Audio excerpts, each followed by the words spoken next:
क्षमा breaking Jain news.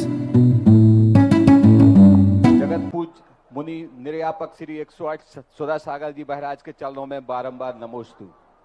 महाराज श्री, समाज की ओर से एक जिज्ञासा है।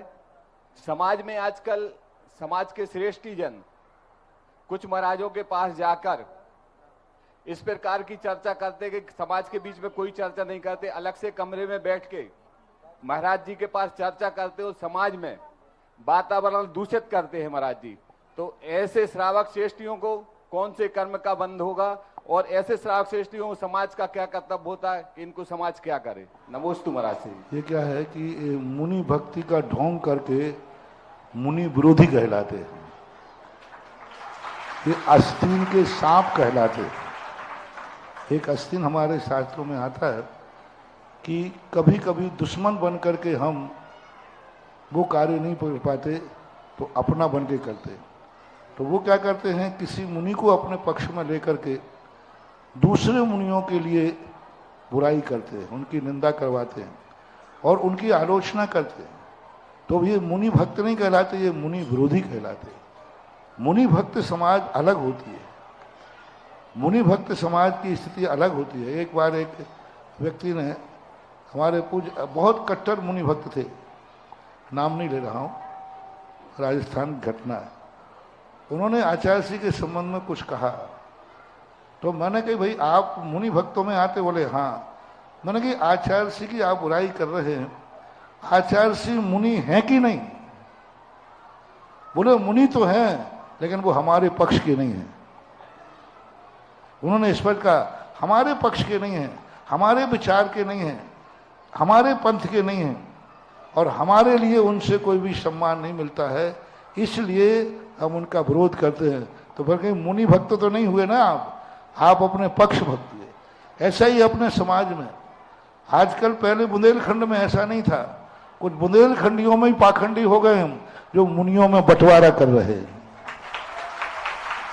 जो मुनियों को करो जाकर के कमरे में बंद होकर के गुटरगू करते हैं। हम मुनि महाराज ने क्या कहा पता नहीं, समाज में आगे कहते हैं हमने तो ऐसा किया, हमने तो ऐसा किया।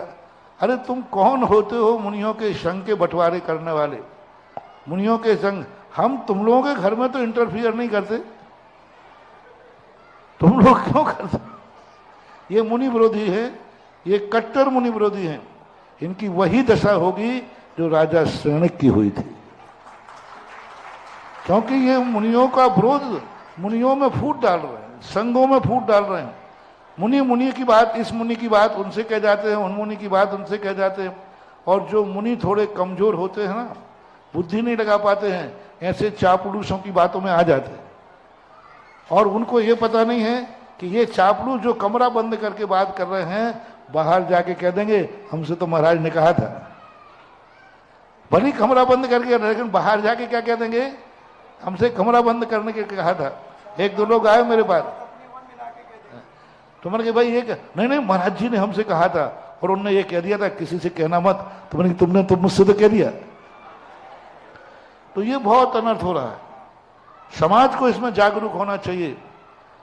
ऐसे संघों में फूट डालने वाले और ऐसे चापलूस जो किसी साधु को, किसी आचार्य को अपने पक्ष में लेकर और संघों में विद्रोह डाल रहे हैं, ऐसी लोगों के लिए समाज को सबक सिखाना चाहिए और समाज की अखंडता को कायम रखना चाहिए। हम साधु लोग कुछ नहीं बोल सकते, इसका अर्थ है कि आप नहीं बोल सकते। हमें ऋषभदेव ने पीछी दी है, तुम्हें तो कुछ और भी दिया है। तो तुम लोगों के लिए अपने आप में ग्रस्तों को, ऐसे लोगों को सबक सिखाना चाहिए। समाज को संगठित होकर के ऐसे लोगों को बहिष्कार करना चाहिए। ऐसे लोगों के लिए जो अपनी संस्थाओं को अपने कब्जे में ले लेते हैं, अपने मंदिरों को अपने कब्जों में लेते हैं और संस्थाओं को कब्जों में लेकर के साधु संघ के विरोध करने के वो अड्डे बन जाते हैं। आजकल कुछ अड्डे ऐसे बन गए हैं जहां हमारे आचार्य श्री के द्वारा आशीर्वाद प्राप्त संस्थाओं को भी अड्डा बना लिया है, हमारे संघ को ही फोड़ डालने के लिए। तो ये फूटे डाले रहे हैं। चेतो, जागो। देखो, मैं कभी अपनी तरफ से चला करके बोलता नहीं हूं, और कोई मुझे छेड़ता है तो फिर मैं छोड़ता नहीं। एक बार पूज्य आचार्य महाराज के सामने किसी ने कहा कि सुधासागर महाराज ने ऐसा बोला है, तो आचार्य जी तो देखो गुरु और माँ छेले को बहुत अच्छी तरह जानते हैं, तो उन्होंने कहा अच्छा ऐसा बोला है। तो 2 मिनट बाद आचार्य जी कहते देखो वो ऐसा बोल तो नहीं सकता, तो वो महाराज बोला है। तो फिर आचार्य जी कहते किसी ने छेड़ा जरूर होगा, और वो सुधासागर है, छेड़ोगे नहीं तो बोलेगा नहीं, और छेड़ दिया तो वो छोड़ेगा नहीं। ये मेरे गुरु की मेरे प्रति जो भावना है, धारणा है, वो मुझे कितना अच्छी तरह जानते थे। इसलिए मैं किसी को बोलता नहीं हूं, और कोई छेड़ देता है तो छोड़ता नहीं। मेरे पास हर प्रश्न का जवाब है, मेरे पास कोई, मैं कहीं से डरता नहीं हूं, ना कहीं से विकल्प। जब सामने आ जाए तो हर चीज का जवाब मेरे पास है। उन बुजदिलों के लिए यदि सीने में बाल हो तो सामने आकर के बात करें ना, साथियों के जो कमरों में छुप छुप करके बातें क्यों कर रहे हो? कई साधु लोग भी सबके सामने कहते थे हम तो चुप है, और फिर कमरे में गुटरगु गुटरगु गुटरगु गुटरगु करते रहते हैं। तो ये सब समाज के लिए बहुत बड़ा दोष है। ऐसे गुटरगु करने वालों को समाज के सामने चौराहे पर लाओ और कहो जो कहना है समाज के सामने कहो, कमरे के सामने क्यों कहते हो? कई लोग कहते हैं हमारे पास ये है, ये अरे जो है एक बार समाज के सामने रखो और कहो, और समाज के ऊपर फैसले छोड़ देना चाहिए। समाज चेते, प्रश्न किया है, आज बाजार गर्म हो जाएगा। क्या हो रहा था कि बहुत दिनों से बाजार गर्म नहीं था, वो मुझे भी मजा नहीं आ रहा था। अब मैं कहूँ क्या मुझे गैस बनती है कुछ यदि 2-4-6 महीने में कोई मेरे विरोध में कोई बात नहीं चलती ना, और ऐसे प्रश्न नहीं आते, तो मुझे भी गैस बनने लग जाती है। अब मेरी गैस निकल गई आज,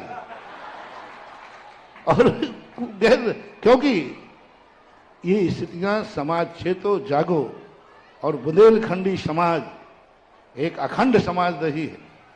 बुंदेलखंडी समाज वर्णी जी की समाज रही है। बुंदेलखंडी समाज आचार्य विद्यासागर महाराज की समाज रही है। और आज लोग आचार्य विद्यासागर महाराज के झंडे को नीचे उतारना चाहते हैं, आचार्य विद्यासागर महाराज के लिए भूलना चाहते हैं, आचार्य विद्यासागर की उपेक्षा करना चाहते हैं। जब तक सुधासागर जिंदा है, आचार्य विद्यासागर का झंडा झुकने नहीं देगा। आचार्य विद्यासागर का झंडा मैंने उठाया है, जीवन के अंतिम श्वास तक मुझे घुटने भी टेकना पड़े तो पूज्य आचार्य जी का झंडा ऊंचा रख करके रहूंगा। और सारी समाज को आचार्य जी का झंडा उठा के जाना चाहिए।